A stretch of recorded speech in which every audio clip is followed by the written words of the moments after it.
एक तालाब के किनारे दो मेंढक रहते थे। वो बड़े अच्छे से ही अपनी जिंदगी को बिता रहे थे और उस तालाब के किनारे दो बैल भी रहते थे। वो दो बैल हमेशा एक साथ काम करते थे और वो जब भी तालाब के किनारे पानी पीने आते थे तो हमेशा एक साथ आते थे। एक दिन बुजुर्ग मेंढक ने देखा कि तालाब के किनारे एक ही बैल पानी पीने आया है।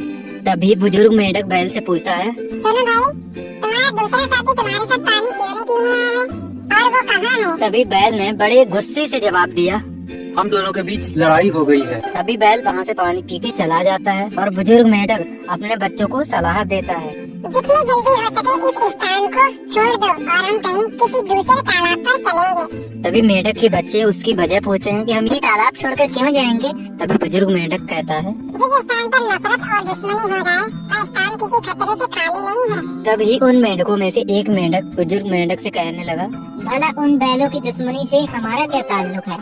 मैं तो खाली नहीं करने वाला। जिसके बाद बुजुर्ग मेंढक अपने बच्चों को लेकर किसी दूसरे तालाब के किनारे चला जाता है। ना समझ मेंढक वही रह गया। एक दिन दोनों बैल उसी तालाब के किनारे पानी पीने आए और दोनों ने एक दूसरे को नफरत से देखा।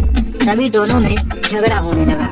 इसके बाद ना समझ मेंढक हो रही बैलों के बीच लड़ाई को देखकर बहुत खुश हुआ और दूर से देख रहा था। दोनों बैल लड़ते लड़ते लहूलुहान हो गए और लड़ते लड़ते उस तालाब में गिर गए और उन बैलों के नीचे वह नासमझ मेंढक भी दब जाता है। वह नासमझ मेंढक निकलने की पूरी कोशिश करता है लेकिन निकल नहीं पाता। जिसके बीच नासमझ मेंढक को बुजुर्ग मेंढक की कही गई बात याद आती है कि दुश्मनी भले दो लोगों के बीच हो लेकिन उनके आसपास रहने वालों के लिए कष्टदायक हो सकता है। इस कहानी से हमने ये सीखा कि बड़ों की कही गई बात हमें माननी चाहिए, वरना आप लोग नुकसान उठाओगे।